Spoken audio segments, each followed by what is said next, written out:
Matt,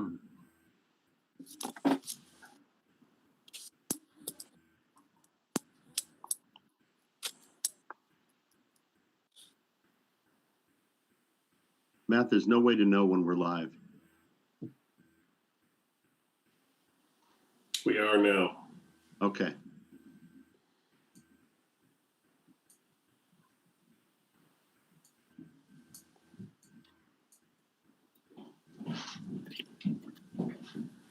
All right.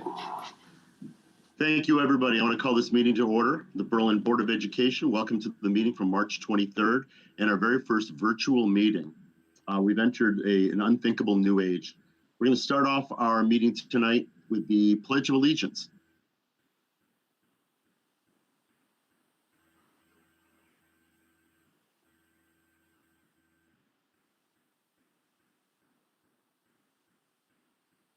Matt, if you could put the flag up for us, please.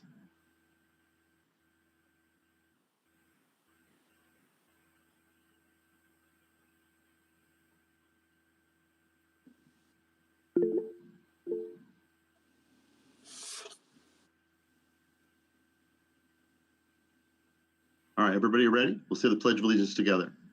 I pledge allegiance to the flag of the United States of America and to the republic for which it stands, one nation, under God, indivisible, with liberty and justice for all.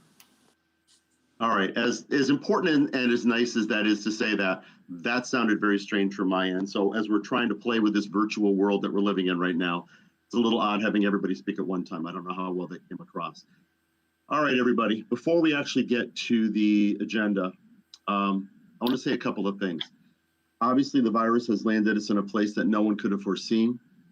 I don't want to rehash everything because everybody knows the economic impact, the town's impact, the school's impact. We're going to focus tonight on the school system, obviously. I want to start off personally by thanking Brian and his entire staff. This has been a monumental undertaking. This is something I can say with confidence in my 34 years of education. Nobody trained me how to do this. I'm sure nobody trained Brian. There's nothing in our programs or certifications. No teachers were trained how to do this. This is all so brand new and it's uncharted territory. And really, we've gotten here through a sense of hard work, communication, critical thinking skills. And sometimes it feels kind of counterintuitive to do it the way we're doing it, but we have found ourselves in Berlin, I'll be very honest with you, better prepared than most other districts. The one-to-one technology was a huge help going forward into this, as I'm sure Brian will address, and also the common learning platforms that exist at the different grade levels. So those two things alone put Berlin ahead of the curve. And Brian will address a lot of the issues a little bit later. But since this is a regular meeting, we'll start off with, actually, before we get to the committee reports, Julia, the secretary, Julia Dennis, has a few ground rules laid out by the state for virtual meetings that she's going to explain now. Hello, I'm Julia Dennis. I'm the secretary for the Berlin Board of Education. One of the rules that I have to communicate with the board is we need to record or transcribe the meeting and then make that record available on the Board of Ed website within 7 days of the event. And then the other piece of information we need to share is all officials and others taking part in the meeting to clearly state their name and title before each time that they speak. So that if Superintendent Benigni is speaking, he needs to state his name and title. If Jeff Cugno is speaking, name and title, and board members state your name and that you're a board member. So that's why I stated that I'm Julia Dennis and board secretary. Thank you very much, Julia. So I've violated that already. So my name is Richard Arroyan. I'm the board chair. Every time we speak, if we could please identify yourself, because the people don't know us by facial recognition, they're not going to know who we are when we're talking. Hopefully we have a huge audience, as there's nothing else to do tonight in Berlin, so maybe we got a lot of people watching us tonight. We're going to start off with our committee reports. Is there anything with the curriculum committee tonight? Carrie. Oh. This is Erin McGurk. I'm the assistant superintendent. We have not met since the last meeting. Sorry, I was having difficulty getting my microphone to unmute, so that. No, Thank it's you, okay. Aaron. We're all feeling our way through this. How about the communications committee, Julia? You're the chair. Hello. So we met Julia Dennis, board member. We met last week. We discussed communication and effective communication, especially around this time. We discussed at what point are we going to be talking about the budget or what's going on in our community. So at this point, we have decided to kind of scale back a little bit from budget talk and really focus on engaging the community with what is going on. So, for example, Tracy Sisti came up with the idea of let's reach out through social media, and that's what happened. There was event pages created for tonight's meeting, which is excellent, and hopefully we have more people coming in and asking questions as we live stream. And then also, we are holding off right now on. Sorry, my dog's just right in the room. Get them out, please. We're holding off right now on our communications calendar because with everything being up in the air, we can't really have a concrete plan at this point. So we put another meeting on the calendar for Monday, March 30th at 11 a.m. We'll do it virtually. In terms of Arby's, that's up in the air right now. We just need to see what's going on. And, we really want to make sure that we're engaging the community as best as we can. And the last thing, with information changing so rapidly, what we come up with on a Monday for a Friday may no longer be relevant, and what we might submit on a Friday may no longer be relevant for the following Thursday. So last week we had a plan. Brian and I touched base on Friday, and what we were going to send wasn't relevant. Last week we sent out 2 pieces of correspondence to the citizen, and hopefully, that's getting run. So at this point, it's just frequent check-ins, meeting every other week, and doing our best to engage the community. Brian, do you have anything you'd like to add? All right. I just want to echo the fact that some of the information that we plan early isn't relevant by the time it gets there, but I'll definitely be doing a weekly newsletter to parents, if not more frequent, as things change and shift. So, the information that we have in the paper may not be as pertinent as it would be. All right, thank you very much. This is Richard Ryan, board chair. Speaking of the changes, obviously, before we came on the air, the governor announced that schools are closed at least through April 20th. So, and I think we're all assuming that's a best case scenario. Things are changing hour by hour. CABE, that's the Connecticut Association of Boards of Education, had announced about a week ago at the beginning of this crisis that they recommended suspending all committee meetings, subcommittee meetings, and that was the decision we reached. However, if this virtual world can work for us, as Julia pointed out, it's very possible that we might be able to have our committee meetings to keep the work going forward in this format, at least for the time being. The next committee is the Finance and Operations. Matt Tenza. Yep, this is Matt Tenza, board member. Finance and Operations Committee met last Wednesday morning, and primarily our discussion was around the budget and what we thought would happen with the Board of Finance. I have not received any official word from the Board of Finance. Richard Roy, I don't know if you have, but my understanding is at this point in time, the Board of Finance has reduced the Board of Education budget to a 3.2% operating budget.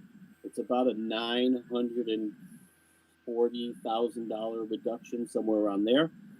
And what that allowed to do, along with the work that they did on the town side, is essentially put a budget together to present to the town council that would be a 0 mil tax increase to the citizens of Berlin, and that was ultimately their goal, considering where we are with this crisis. as I said, we haven't received an official word. We kind of got some of that through some of the folks that we talked to. We also talked about the hockey parents who approached us a few weeks ago now. And while we do see the importance of that discussion, we have tabled it as we work through this crisis. I mention it because those folks that are interested, I want them to know that we haven't forgotten about them and that it is an agenda item for us. And then lastly, we talked about our long-term plans relative to building upgrades and renovations. We had talked about that the last time. If you remember, I told you that we were looking at a study, perhaps an upgraded study from a 2013. Brian, shake your head, yes or no? 2013. 2013 study, just to bring that up to current so that we could, for a long range plan, work on that. But essentially, that was the focus of our meeting. And at that point, I did suspend future committee meetings based on the CABE recommendation. But to your point, Rich, if this does work, then we can go ahead and reschedule and work virtually. And that's it.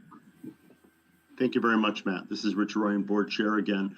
I think speaking to what Matt was saying about the Board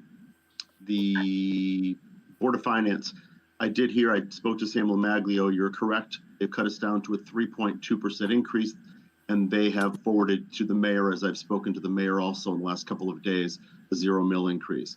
One of the governor's executive session or executive acts over the weekend was to offer options of change to the whole budget referendum process.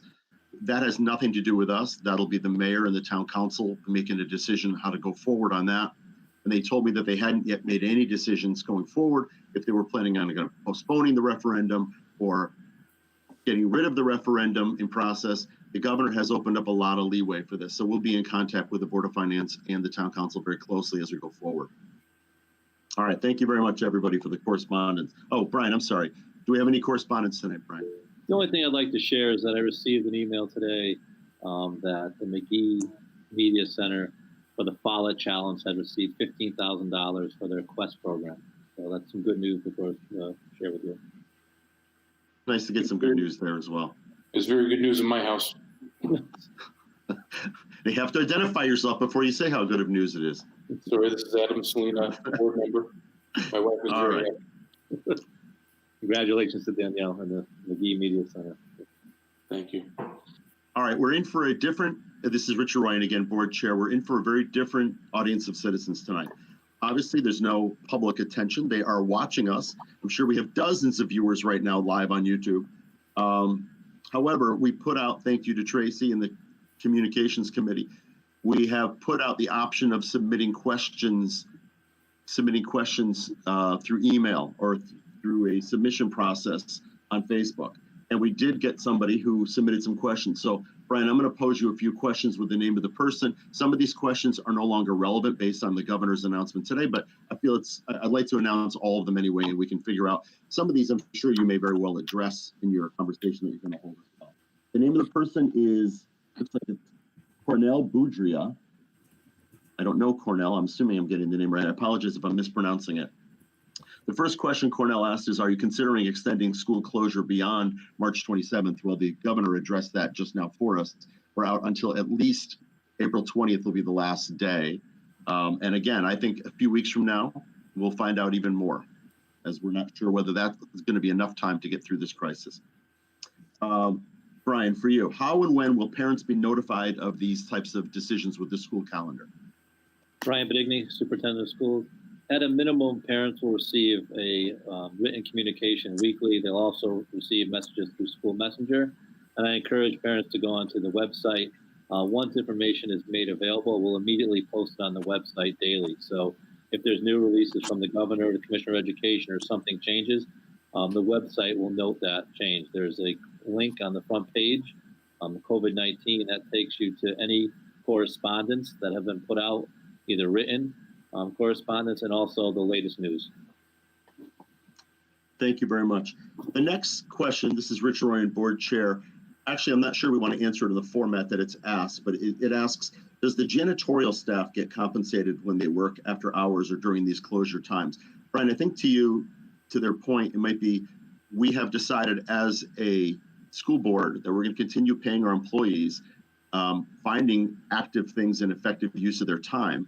I don't want to specifically comment just on the janitors or on the custodians rather, but do you have anything you want to say about that?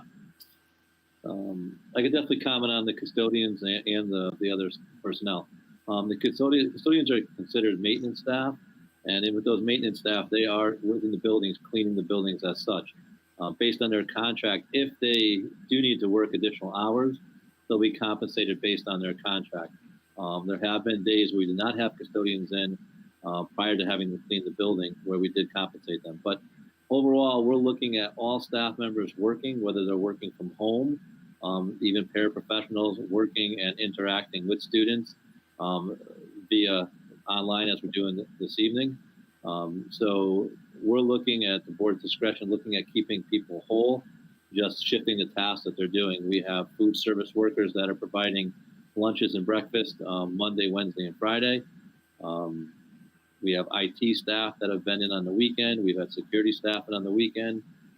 So all the staff have been in working in some capacity since the closure on the 13th on that Friday. Thank you. This is Rich Royan, Board Chair. I was reminded that I should have spelled the name of the person who's actually asking the questions. Cornell is Cornel, and last name is Boudria, Boudria, from 115 Skinner Road. So thank you. There are a few more questions. I think the first one actually I can handle. How does the virus outbreak affect the 2021 budget discussions? Well, for our purposes, we've already put forth our budget. Board of Finance had our budget, as Matt Tenza pointed out. They further cut us down to 3.2%. So right now, I've talked to the mayor. There is a presentation scheduled for next Monday that was supposed to be in the Berlin High School auditorium, but it will not be for obvious reasons. It will be done virtually in some format like this, similar. I'm waiting to hear back from the mayor when they come up with a definitive plan as to how they want me to do the presentation. But right now, we're presenting our facts. We don't anticipate, at least correct me if I'm wrong, Brian, we don't anticipate that this virus would have budgetary impacts for next year. Right now, we're just planning on this year's impact. Would that be accurate? Absolutely. We're looking at just the scheduling timelines as you're talking about, presentations, referendums and things. As far as the impacts going for next year, that would not be taking place this time.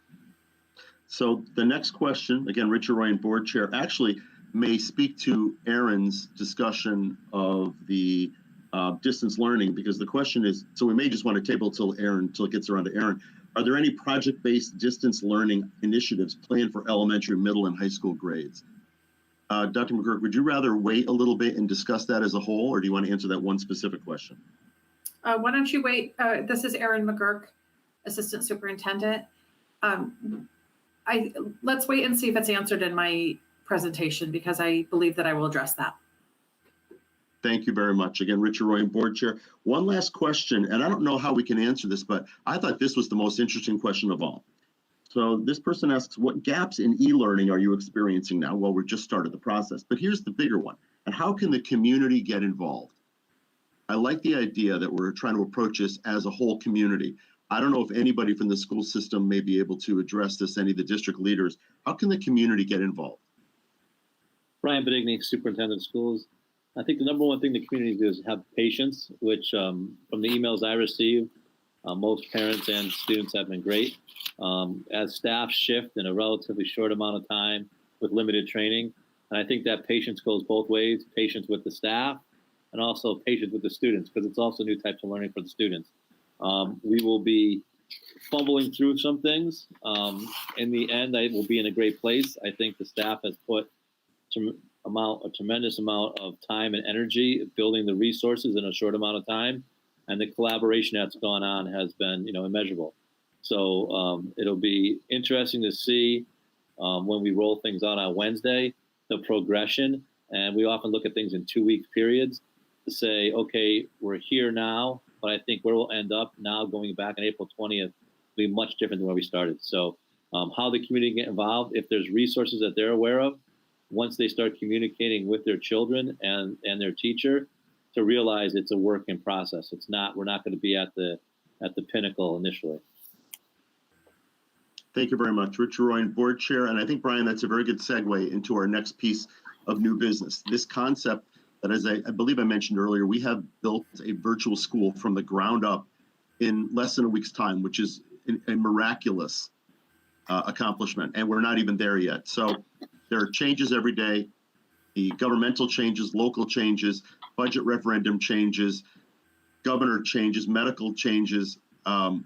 We're trying very hard to keep both feet on the ground and carve a pathway, but that pathway keeps on changing. So, Brian, why don't we start off with new business, the update on the school closure from your end, please. Absolutely. Brian Brigney, Superintendent of Schools. I think first and foremost, it's school safety. And I think that was when we acted on the 13th in closing the schools. That was the first step. I think once we moved to the closure of the school, the first piece of business was on Tuesday, we immediately put into place a meals program that is now feeding students, any eligible students 18 years or younger. To be eligible, just have to have one student in the Berlin Public Schools. The other students just have to reside in that home. There's no forms to fill out. We're providing breakfast and lunch. You would arrive between 7 and 9. You would receive breakfast and lunch for 2 days. Monday, Wednesday, and on Friday, you would receive breakfast and lunch for the weekend also. Currently, we've had 300 on 317. We've had 250 students served. On 318, 245, 320, 280, and 341 students today. So the numbers are increasing, a total of 2,261 meals over the course of the last week. McDonald's has contacted us today and is donating 1,000 Happy Meals. We will distribute a coupon in the lunches on Fridays as something extra for the families. But the food program, this is being staffed by our food service staff. They're working on a rotational basis. The funding for this is reimbursement from the federal government, and it's taking place where the parents would arrive at the school, they would stay in their car, and then the meals would be brought to them in the car. So they don't have to get out of their car.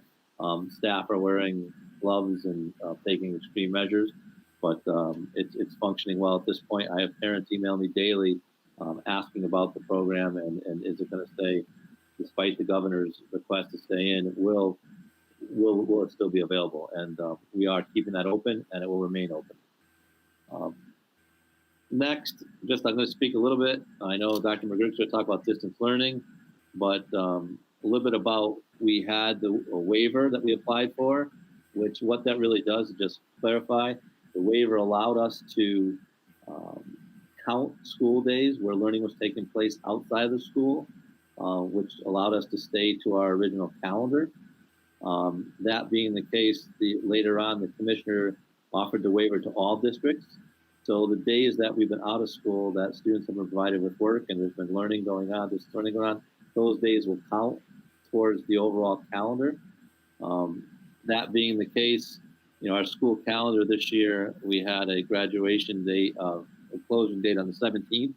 Our school calendar would stay in place on the 17th, and our April vacation would still stay in place. It is April vacation. Obviously, the governor has said that the schools are closed till the 20th anyways. The other piece that came in just late this afternoon is that the testing, standardized testing for this current year, the state put in for a waiver that has been received by the federal government, and they've granted the waiver. So that will include SATs, Connecticut SATs, NGSS, the science test. It will include Smarter Balance assessment. All of those will be suspended for this next year. We'll talk a little bit about staffing. Once we had the safety, the meals, we'll talk a little about the calendar. The others is what transpired this past week. As we looked and we knew that we'd be going for longer than 2 weeks, even before the governor announced today, we needed to get the devices into students' hands. We had pickups of over 800 devices over last week, and on Saturday, we had pickups at all 3 elementary schools and McGee. Again, similar to the meals, they were drive-ups, and we had security staff, paraprofessionals, and volunteer teachers, as well as administrators providing the laptops and iPads to students. This was important in order for the distance learning to take place in an effective manner. The device, having students have the devices and readily available is the only way we'll be able to get information to them. The other piece is we have some families, despite Comcast and other internet providers offering discounts and free internet, we had purchased some hotspots, which we have not received yet, for families that need connectivity at their homes. The hope is that we will have future device distribution. We did shut that down. The IT staff was overwhelmed working 12, 13-hour days trying to get the devices ready to deploy to students and to staff. Speaking of connectivity, we also have staff where we're taking all operations of staff and trying to move them outside of the offices in the schools. So the IT staff is also working on that. If students still need a device, we do hope to have future days of distribution. As I said, we did shut that down for today and tomorrow to allow staff to prepare devices as well as receive shipment of power cords and things that are needed for the devices. A little bit about management of staff. Rich, as you spoke of earlier in the discussions we had, we are doing our best to keep all staff whole at this point, having them work either from home or if they're maintenance staff to work within the buildings. Some of them have a modified schedule, but they're all working, as I said, security being in on the weekend, just distributing devices and so on. Administration, as of Monday, all administration have the option of working from home, but may come into the building if they elect to or need to for something.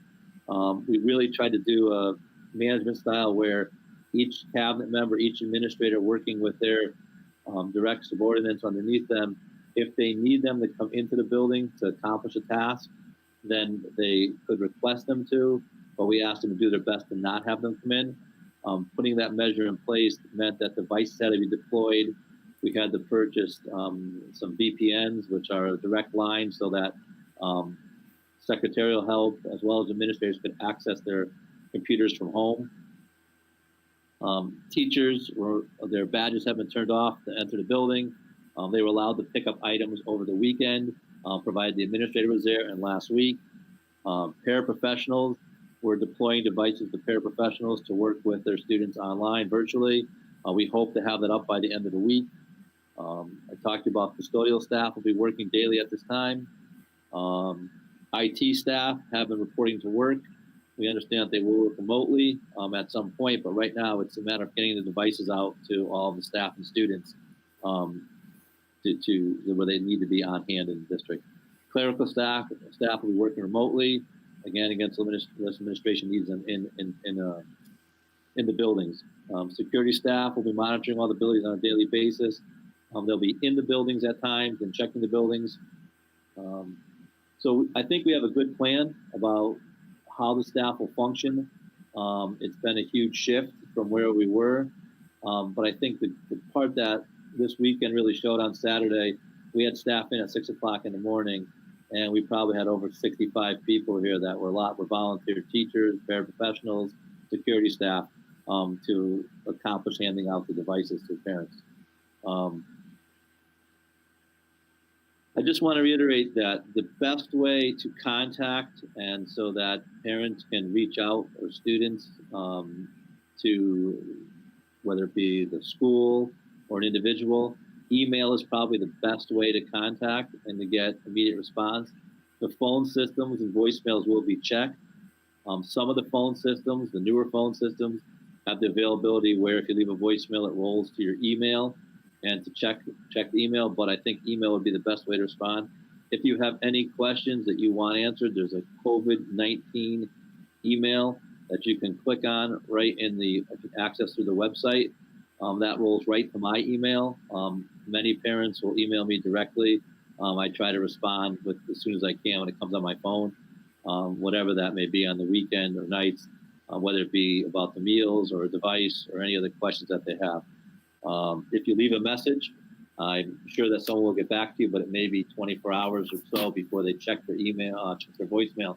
If it's not on the, they don't have the system that rolls their email. We're working on getting the elementary schools and the middle school to have that system.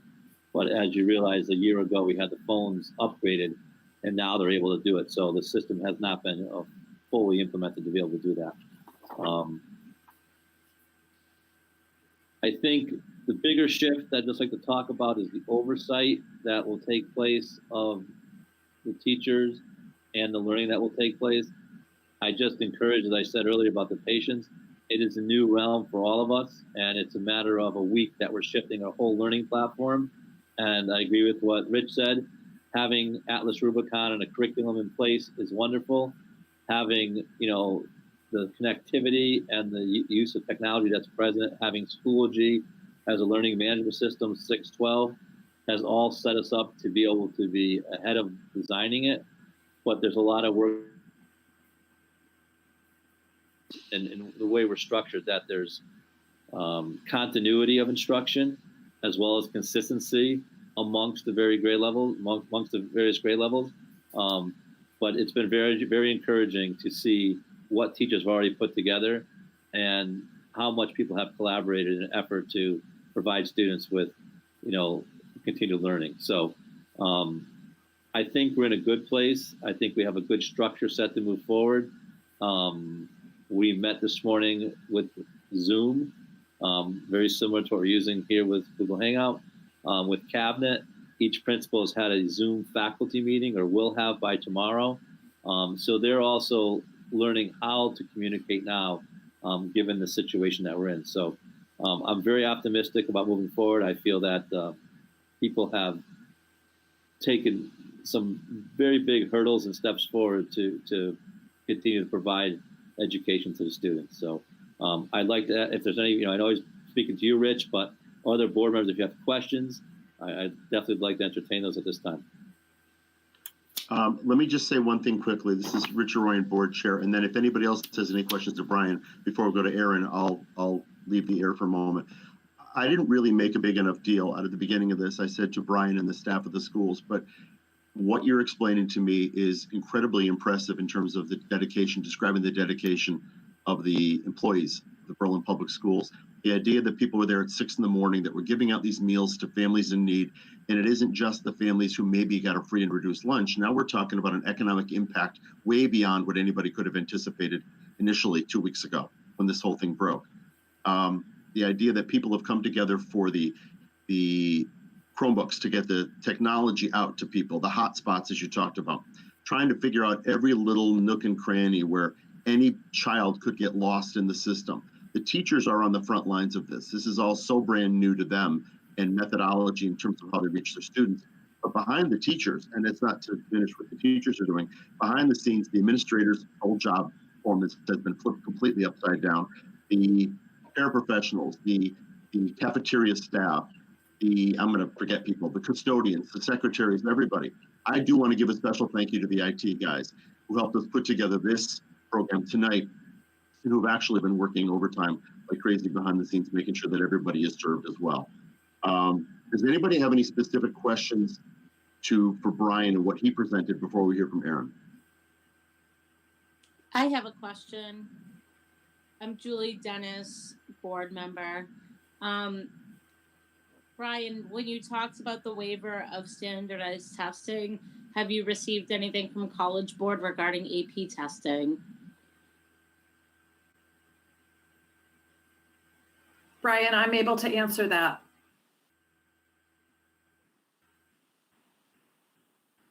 This is Erin McGurk, Assistant Superintendent. We did receive word from the College Board, who is trying to balance the idea that students want to finish their AP courses and have the opportunity to receive college credit where they receive scores that are high enough to be eligible to do that. The College Board has been providing free remote learning resources, and they have announced recently that traditional face-to-face exams will not take place, but that students will have the opportunity to take a 45-minute online pre-response exam at home.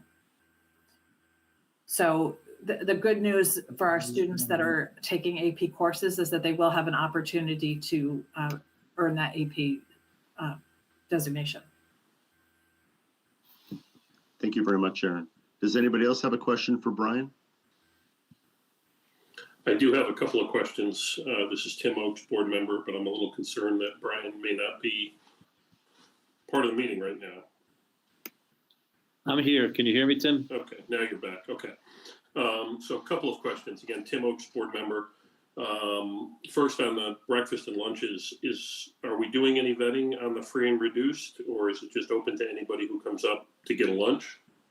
The guidelines that have been set are that is provided that a student in the home attends the Berlin Public Schools, that qualifies the whole family for everyone that's 18 years or younger. And so we're keeping track of the students, and the federal government has agreed to reimburse based on those guidelines. Okay, so it's more of an expanded program, which is nice. Yes, absolutely. Okay. Second question on the security monitoring of the buildings. Do we have anything to look at the grounds as well? I know there have been some things on social media and elsewhere with concern over kids playing basketball and tennis and doing other outside activities. Do we have even the authority to do anything necessarily in that facility area if we do see something going on there? Well, the governor mentioned that tonight, and what he had asked is that on my conference call this evening with the governor, he asked that if we see a group of gathering of students, if it's security staff or police see a group of gathering of students, they're going to ask this group to disband and to warn them about the dangers of being together and the social distancing that would be best practice. So what we're asking the security staff to do, and this will take place moving forward, is that we'll have the buildings checked several times a day, where they'll actually go around the grounds as well as throughout the building, being that the buildings would be closed other than the custodians coming in. So definitely having students that are outside, if they're congregating in larger groups than 10, to ask them to remove themselves. Okay.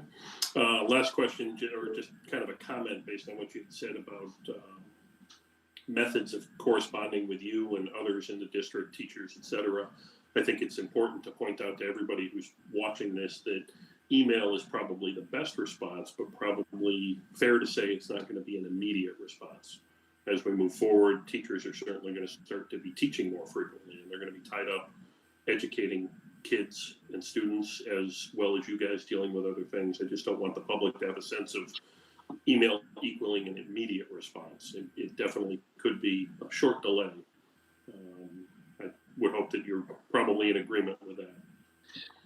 Yes, I think that that's the patience part, but I also think that each teacher will have, and Dr. McGurk will speak further about this, and each teacher will have specific office hours where they'll be available and they will be able to get immediate response. And I'd just like to mention, in order to move into this distance learning platform, we needed to go into, and Rich is aware of this, we needed to go into an MOU, a memorandum of understanding with the teachers union that we reached last week one evening at about 9 o'clock at night. We finally reached an agreement. In that, one of the agreements is that teachers can call students, and there's a way of hiding your number and the contact.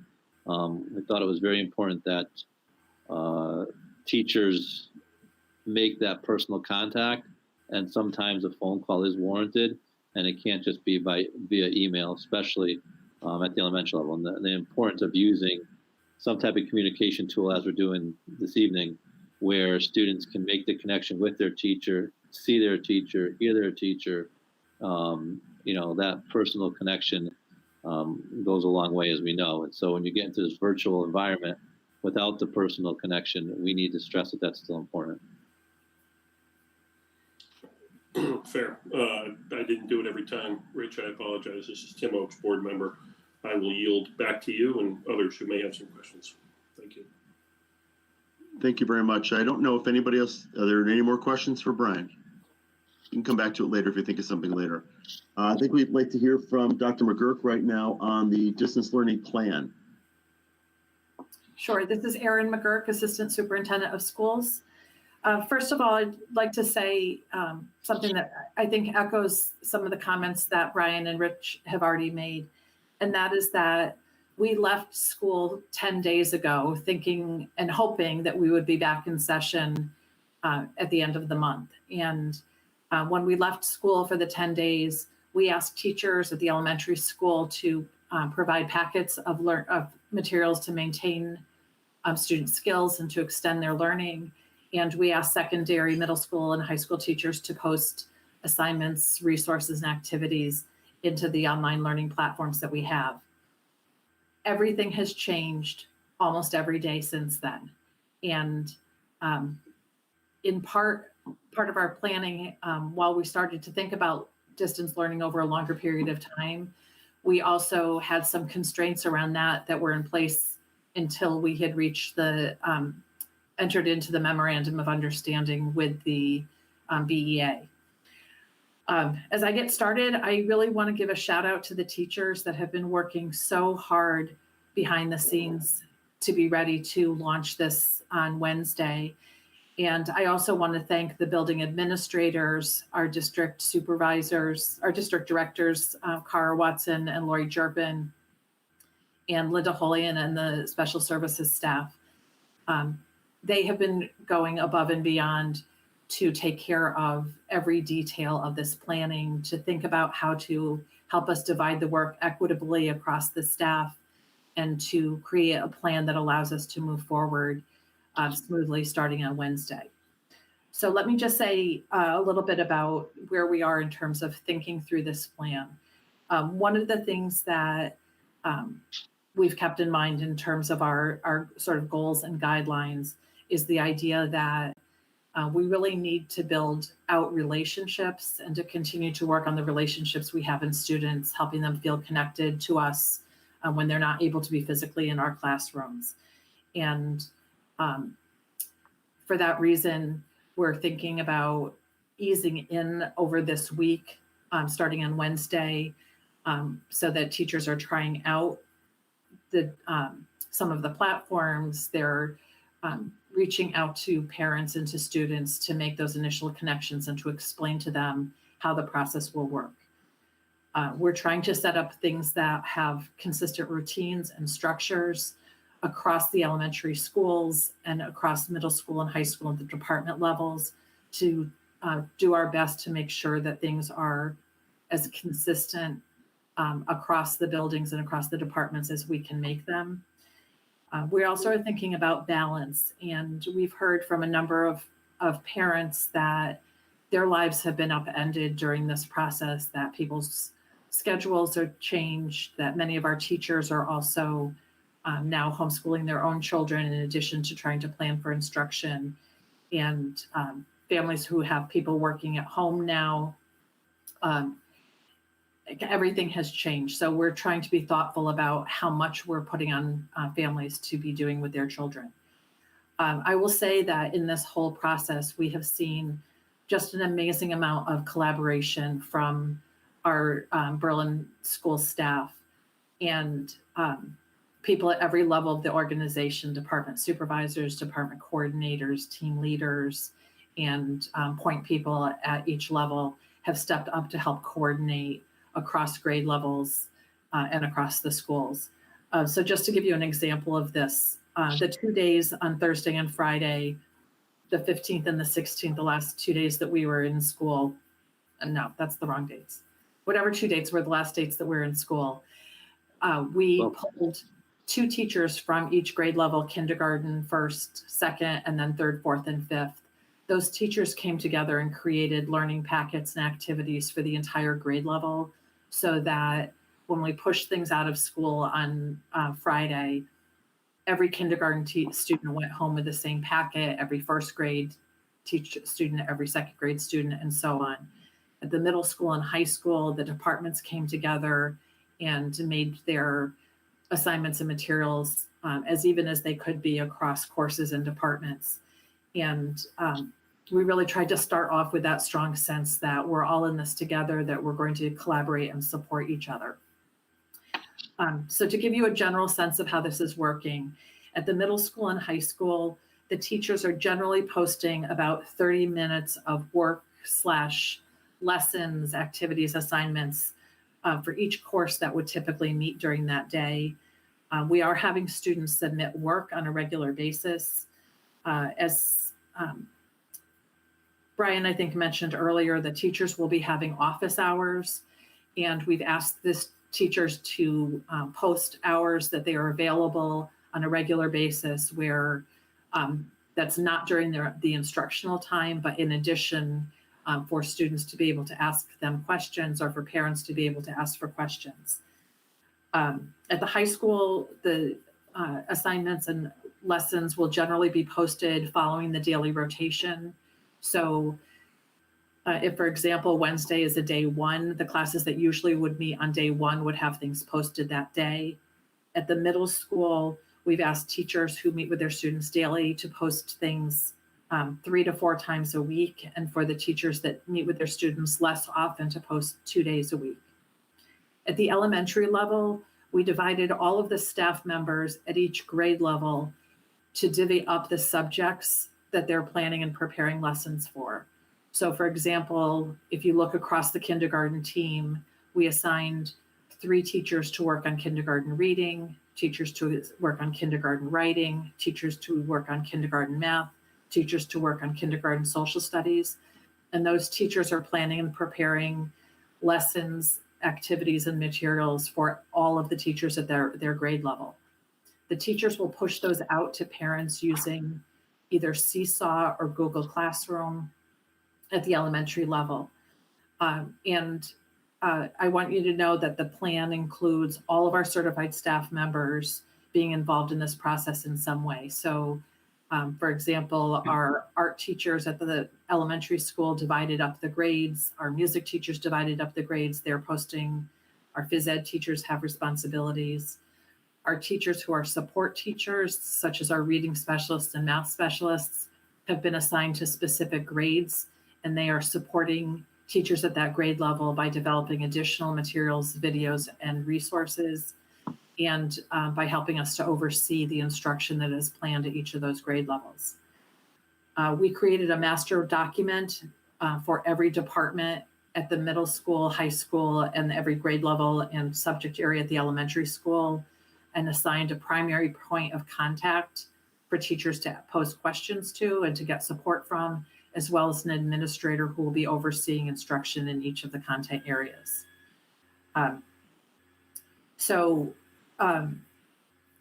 There is much more work to be done. I will tell you that as hard as the teachers have worked, this is really changing everything that they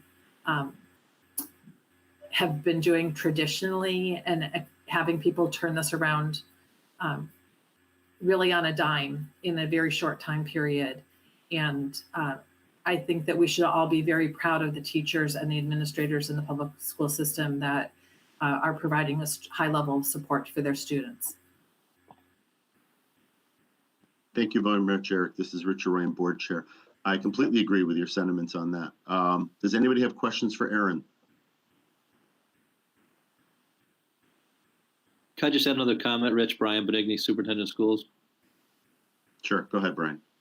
I just want to really thank the tech integration specialists and talk just for a moment about what it's meant to have the technology, but also to have the staff. The IT staff has been phenomenal, but the tech integration staff that we have at the buildings has been just as phenomenal. Already posting tutorials online, helping staff members get acclimated and used to the various software. They've been an outstanding resource, putting in long hours, being available at the school last week to assist staff, even for a short moment, about what they needed to take home and then to work with them online. I would be remiss without thanking them. I appreciate that. I hate the saying it takes a village, but in this case, there's so many people behind the scenes who are helping the teachers get the messages to the students. So Aaron, from what I correctly summarize, you said we're starting on this Wednesday, 2 days from now, in terms of the distance learning component? Yes. So people went home when they left school on the Friday before last. We had set up essentially for 10 days, so to speak, of online materials and resources. everything changed when the governor's guidelines and the commissioner's guidelines, the waiver allows us to count these days for school days. So we went sort of into overdrive quickly to start to make the switch over from those initial packets of materials to actually thinking about planning and delivering new lessons. So if I had a child in the Berlin Public Schools, would I be expecting to hear from my teachers this Wednesday? Yes. Okay. Every teacher? We're reaching out on Wednesday to every student? If you're a high school teacher, if you're a high school student and you don't see the teacher that particular day, you might not hear that day, but you should hear from the other teachers. Thank you very much. Does anybody else have any questions for Erin about the whole distance learning program? So I don't have a question, but I do have. You have to identify yourself, please. Carrie. Oh, I'm so sorry. Carrie Sassy, board member. Just from the perspective of a parent of young children in our public schools, I am very impressed with how well executed things have been. So the pickup of technology, be it an iPad or the Chromebooks, was very well executed. Things have been communicated via email and other means very effectively, I think. And obviously, as Erin highlighted, my children came home with packets in preparation for approximately 10 days work. So there have not been much in the way of gaps, and some teachers have already been in communication with their students who have the technology in hand. So I just want to echo the sentiment of appreciation for all the work that goes into this, because I also am married to an educator and an educator myself. So we are running that same ragged race of trying to get things out. But I just want to commend the administrators and the faculty and staff in Berlin for really doing an excellent job of keeping the wheels turning. Thank you, Carrie. Erin McGurk, Assistant Superintendent. I just want to also make you all aware that one of the reasons for the high demand for the devices is that when we initially were thinking about device distribution, we were really targeting families that didn't have devices at home. Really, that changed last week when it became apparent that the school closure might go much longer than we expected. So initially, for example, we weren't planning to distribute iPads for the elementary classes, thinking if we were out for only 10 days, we weren't planning to get those out and collect them back again. What we have found is that many families who have devices do not have the number of devices needed to manage potentially two parents working from home and multiple children needing to be on devices and have access to a range of technology. So we saw a huge uptick in the number of families who essentially, once they had been home with their children for a week, realized how helpful it would be to have additional devices available to them. And that's what really pushed the huge demand on Saturday to get more devices out to people. Thank you, Erin. This is Rich Ryan, Board Chair. Carrie, let me just point out something about the technology that Erin was mentioning. Yeah. You know, for all the people a few years ago who may have questioned the rationale behind spending all of this money on the technology that we now have in the systems, I can't imagine where we would be had we not invested a huge amount of money over the last several years and keeping it upgraded over the last in the future as well on this absolutely necessary technology moving forward. Does anybody else have any questions for Erin? This is Erin again, Assistant Superintendent. I just have something else I wanted to add on. I also want to make it clear that we're not anticipating that everything that the kids need to do has to be technology driven. So you'll see things coming out from health and phys ed classes where we're asking students to make activity logs and to get outside and exercise. We're working with our staff members around social and emotional learning, things that they can do at home with their families, and making sure that the schedules encourage families to make time to play, to read to each other, to be outside to the extent they're able to, and to not think that they need to replicate 6.5 hours of school at home every single day. I'm glad you mentioned that. I think I've gone for more walks in the last 5 days than I have in the last year. Does anybody else have any questions for Erin?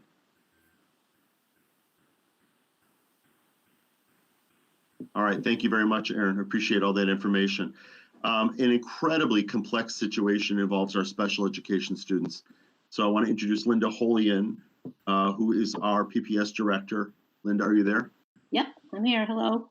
Okay, Linda, the update on special education programming, please. Okay, Linda Holian, Director of Pupil Personnel Services. Just like when Erin started, when we first learned that we would be just off for 2 weeks, I shared an email with our parents sharing that we would be providing supplemental activities for our students for the first 2 weeks of school, for those 2 weeks of school. So all staff, our special ed teachers, our speech and language pathologists, our physical therapists, occupational therapists, social workers, all sent home activities to engage our students for those 2 weeks. In addition, ESS put together a plan for the students that they worked with, and they have all been in contact with their students and families since that time. ESS also put together a professional development for staff, and they shared that PowerPoint with me today, and I actually shared that with all of the staff in the district this morning. So I know they will be sharing parts of that with their families.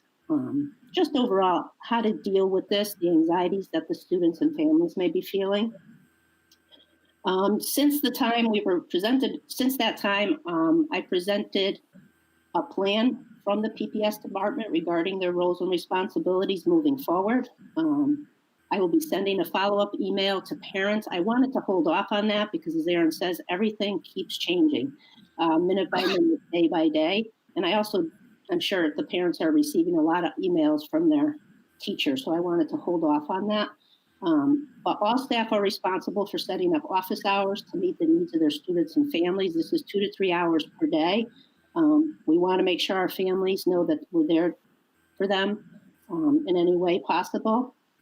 All of our staff are providing learning activities aligned to the students' IEPs in conjunction with their grade level and department expectations. And what's important to know with special education, this is going to look different for every single child. It's really based on their ability to work independently, and ability to interact with the technology, or how much support they have at home. So I really stress to our staff, reach out to the families, have those conversations. What can they handle, and how can we be there to support their kids and them? So staff, as Erin shared, staff will be providing lessons through all the different platforms, whether it's Schoology, Zoom, YouTube. Some of these lessons will be live, some of them will not. All of our staff were ready to do one-on-one sessions live with our kids if needed. Groups were put on hold until later this afternoon. I needed to wait for guidance from Shipman and Goodwin because of confidentiality. So if a parent happened or a sibling happened to walk in while we were doing a group, that violated the student's confidentiality. So we did get guidance. So I will be sending something out to the families to give them the option to either participate in those groups with guidelines or to opt out.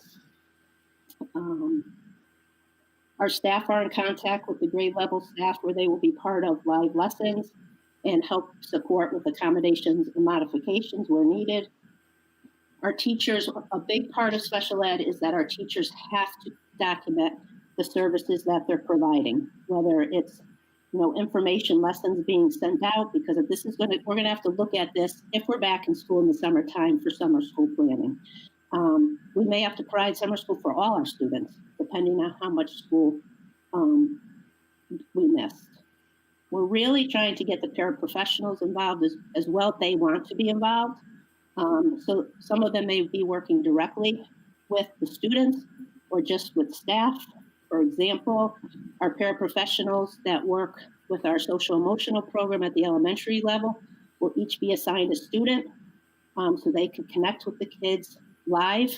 This may be on a daily basis. This may be 2 or 3 times a week, whether it's to provide instruction, whether it's just to provide that social emotional support. They're used to being with these staff all day. So we thought that was important. Whereas at the high school, the students that participate in our Pathways program, the students on the spectrum, the paraprofessionals will help to support them in structured study. So if they're having a hard time with any of their lessons, a lot of these students are fully mainstream. So if they're struggling with getting some assignments done, the paraprofessionals will help support that. That's what they do with them when we are in school. Our school psychologists and social workers are also working with grade level teams to develop weekly social emotional lessons. Staff are participating in trainings to support student learning through Zoom, Google Classroom, Schoology.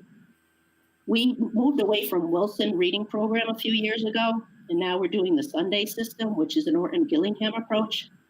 They actually provided a free training to our staff today of how to provide one-on-one instruction in this environment. So all the staff participated in that today. So hopefully we can continue to roll out that instruction that our kids have been receiving all year. Roz Stachin, our assistive technology specialist, has been wonderful. She's providing support for our staff.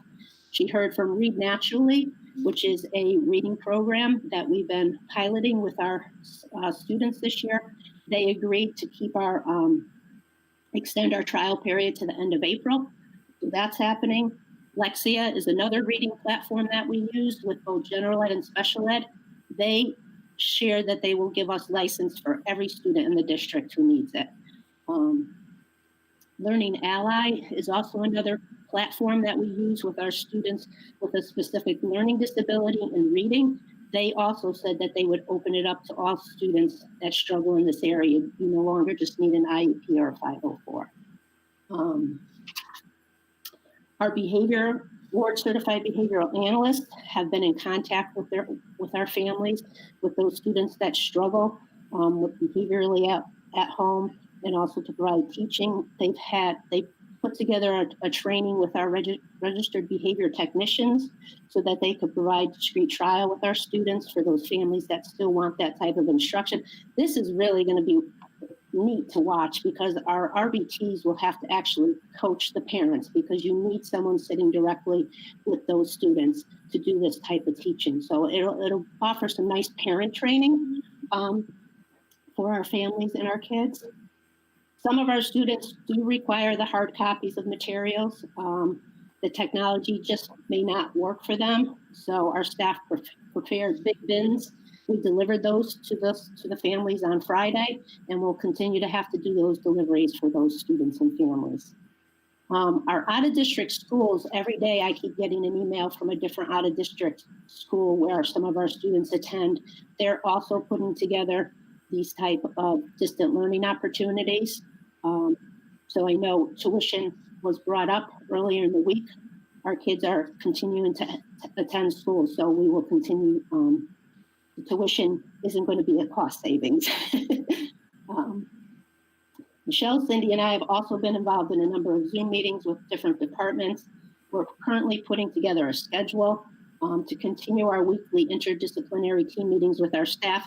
We typically hold 13 of these meetings on a weekly basis. So we just want to be able to put that together for staff so we can have some FaceTime with them, help problem solve need be. As of now, all PPTs are on hold.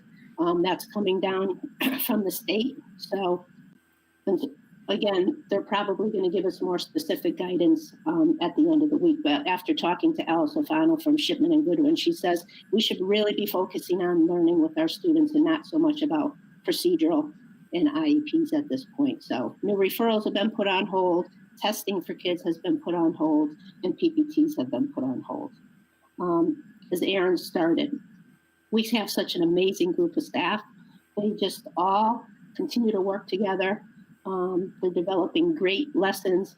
One of our physical therapists is putting together little boot camps, to do physical activities for our kids. I mean, they just continue to think outside the box. And we should be proud of the people that we are working side by side. Thank you, Belinda. This is Rich Ryan, board chair. I appreciate all that information. I know how complex your whole situation is. There's so many groups of kids that we're trying to make sure that we meet the needs of everybody. I'm really glad you mentioned the part about the PPTs. being held off on, especially also 504 meetings, correct? So PPTs, we're not making any changes to IEPs or 504 plans, except to figure out how to implement them faithfully given the parameters of what we're working with. Correct. All right, excellent. Does anybody else have any questions for Linda?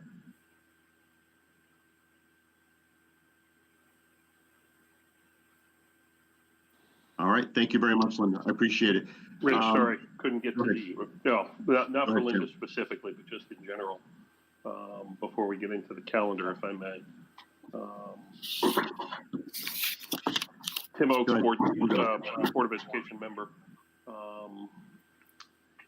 Two questions, I guess, one generally speaking regarding grading. What kind of work do we want to talk at all about the grading policies that we've kind of envisioned with what's going on with these changes? How are teachers going to handle that? What have we thought, or what are we dealing with? I don't know if that's a Brian or an Aaron. I could speak first, Brian Benigni, Superintendent. We've had preliminary discussions.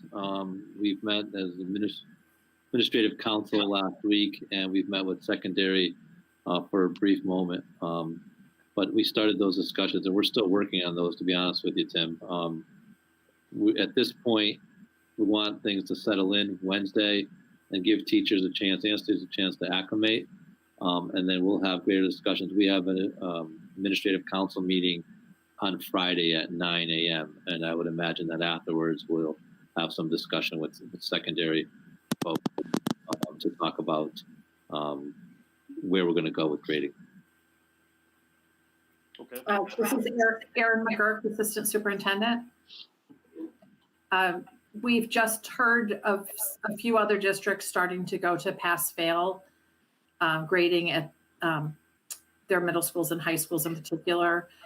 We have not yet been ready to make that decision. So we are waiting today. We just got the notice today about the extended school closure. So we held off making any decision until we had a better sense of how long we were going to be out of school. Gotcha. Thank you. Thank you very much. Tim, did you have any other questions? A point from the Executive Order 7I that came out over the weekend. There is item number 5 in there, talks about basically the removal of, I'm just looking at another screen reading it, but it's titled Flexibility Related to the Student Data Privacy Act. And it basically gives carte blanche to allow boards of education to make decisions as needed to get into systems and get to a different system, things like that. I know, Brian, you mentioned Zoom earlier. My concern would be the privacy concerns. You know, if we've got, I guess, if we've got a tool that can do a job like Google Hangouts and Google Meet, why would we be considering something like Zoom that we haven't fully vetted through the privacy concerns and potentially run the risk of having our student data go places that it shouldn't be going to from a FERPA perspective?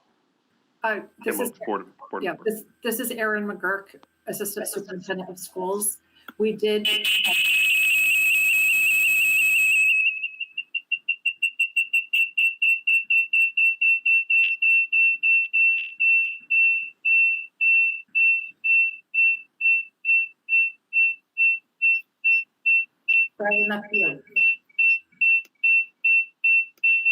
Somebody, will you mute the microphones and see if that has an impact?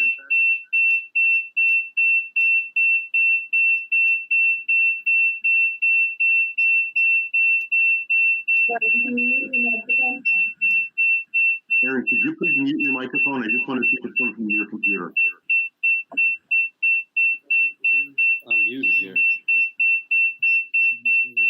Yeah, I'm muted.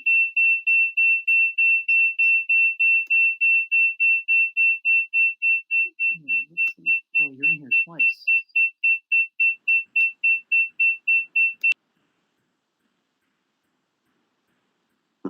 Thank you. That was kind of a showstopper. I guess that was Brian's. Aaron, I apologize. I think you were in the middle of saying something. Oh. Yes. I was saying that we just got information on a Zoom contract today, but we're not allowing just carte blanche for people to start to introduce new tools. without going through an internal vetting process. All right, thank you very much. I think that Tracy Sisti also had a question, if I'm not mistaken. Yes, hi, Tracy Sisti, board member. Had a question, had a couple parents reach out to me and me personally. So dealing with more probably the higher education, like middle school, high school, definitely middle school. What are we doing for the teachers who are using multiple avenues? So in other words, if you've got multiple kids in your household and you have some teachers that are using Schoology, some people are using the Google, some people are using Zoom, some people are using Khan Academy. You have so much variety of the apps and the technology all different teachers are using. So is there a way to mainstream it and keep it simple to maybe one or two so that we're not checking all different avenues? Or is this just as the teachers are comfortable, we're using theirs? Because I know it takes a little while to figure out all the technology, what they're using, and every teacher's kind of different.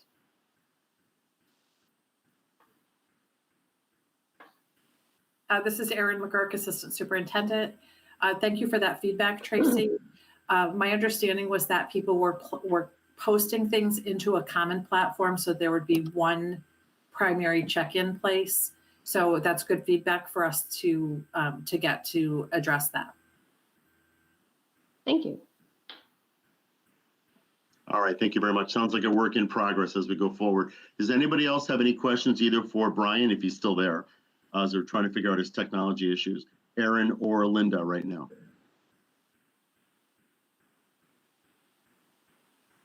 All right, thank you, everybody. So the next up on the new business is actually Brian on the updates on the school calendar, but I'm not sure, Brian. I know you're having some technology issues. Are you still there? Can you hear me? Yep, you're good. Go ahead, Brian. Somehow my mic was locked off. If I could just comment on Tracy about the Schoology and Google and Khan Academy. At the 612 level, they should be using Schoology as the primary posting of all assignments. Now, they may use Google inside of it. They may have something posted in Khan Academy based on a certain teacher, but all their assignments should be in Schoology. So we'll look into that and try to make sure it's consistent, but they may use other online resources embedded within it. Does that make sense? It does. I know that there are some teachers that are using, well, most of them are using Schoology or the Google Docs, like Google Drive and whatnot. But I've got, there's some people who have like 2 people using Remind, and then 2 people using Zoom, which we've downloaded, and then 2 people using, so it's definitely a variety, and there's a lot of technology being downloaded in all homes other than, especially if you have multiple kids with multiple teachers. Absolutely. It just would be easier if we were all in one or 2 at the very most, because I know it can take like an hour just to figure out what our assignments are because there are so many apps we have to look at. No, that's understandable. We'll definitely look into that and try to get that so there's continuity and consistency. Actually, I'm really glad you brought that up, Tracy. That's a very good point. So Brian, you're up on the school calendar situation now, please. Sure. So the school calendar, as it was published and readjusted with the snow dates, the last day of school is still scheduled for June 17th, provided that we have distance learning in place for the other days.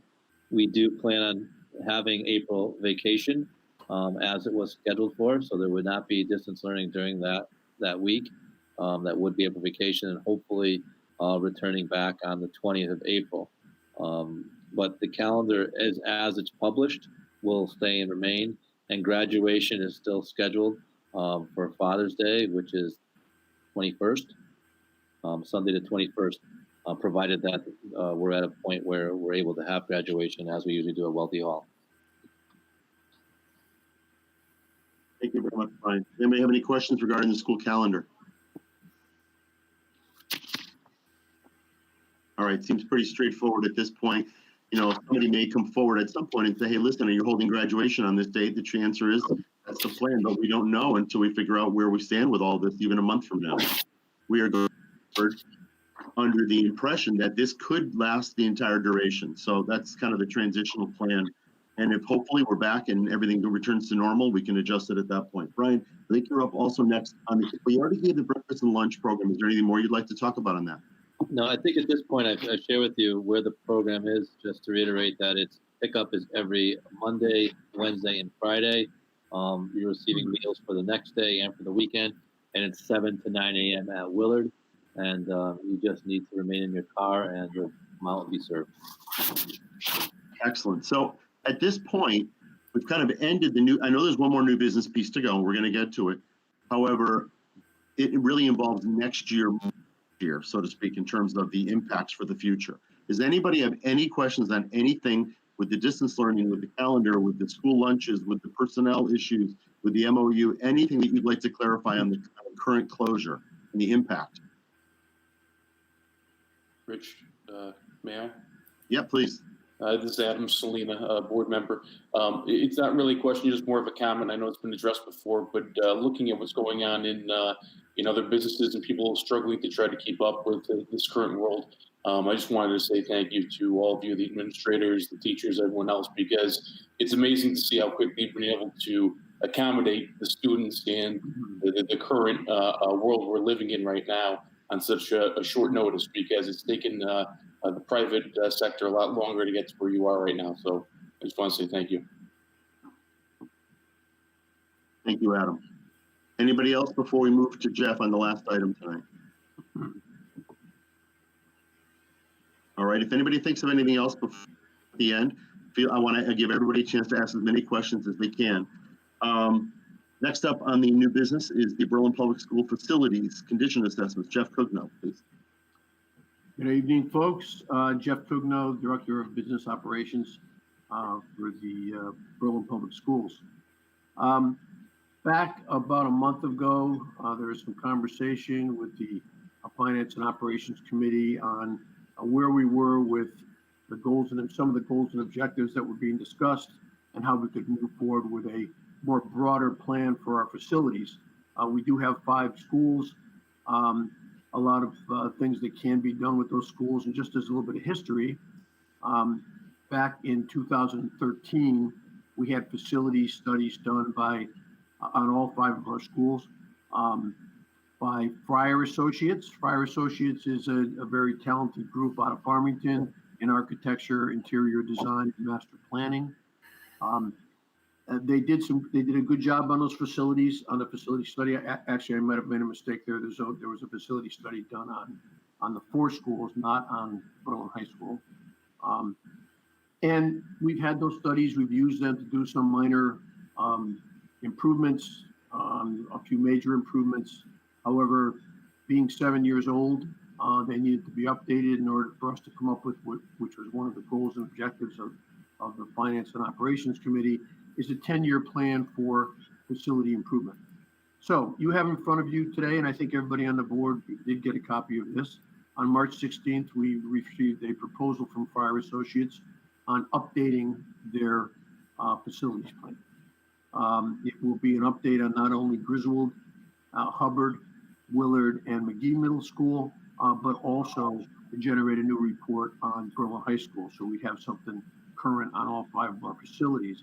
Jeff, can I just interrupt you just briefly? I'm sorry. For those of you that didn't know this is Rich Ryan, board chair. This is all located inside of Schoology, as well as a motion that will follow.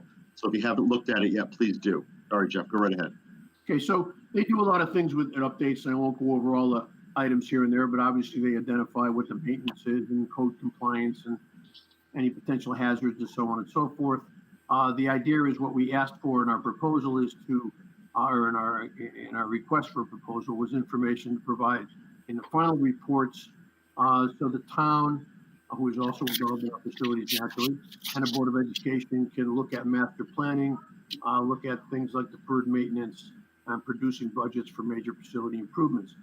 And the reason is we want to have a plan, as I stated earlier, for 10 years. So just very quickly, just to point out a few of the things, there's a scope of work in here which you can take a look at, and field investigation, existing conditions. I think that one of the most important things is this is just a summary that they are proposing that in a field survey, the existing facilities over the summer months to determine the existing condition of the mechanical, plumbing, fire protection, electrical power, lighting, and fire alarm systems, as well as room finishes. At the end of this, we would like to have a summary that will allow some review on how we'd like to go forward. The second most important thing is after they review what the existing conditions are, is to give us an estimation of probable costs for doing some improvements. And the way they do that, the way most of the firms do it, is they tell you what you have to do for normal maintenance, but they will also map out some ideas on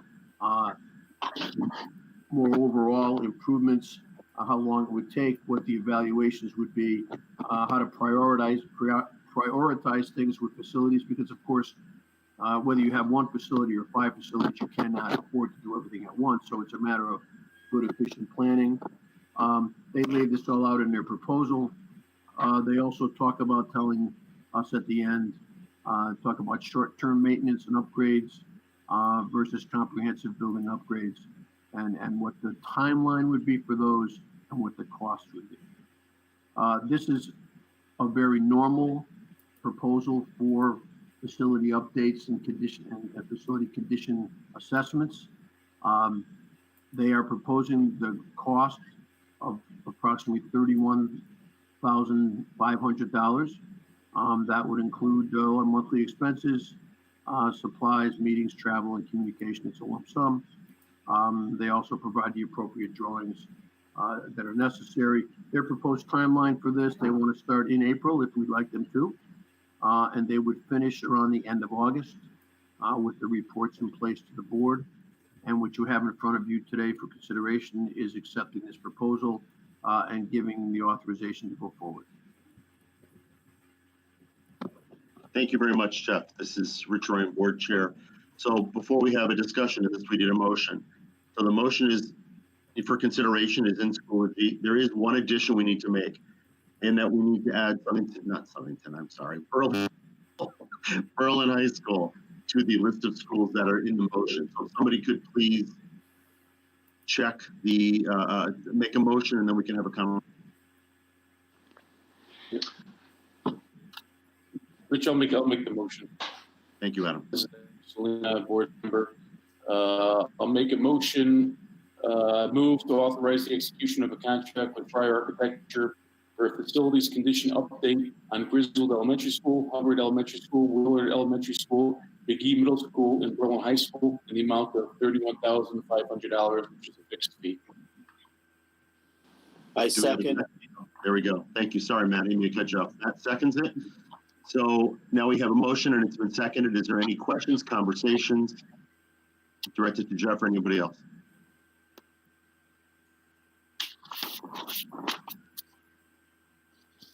All right, go ahead. I'll just make a quick comment.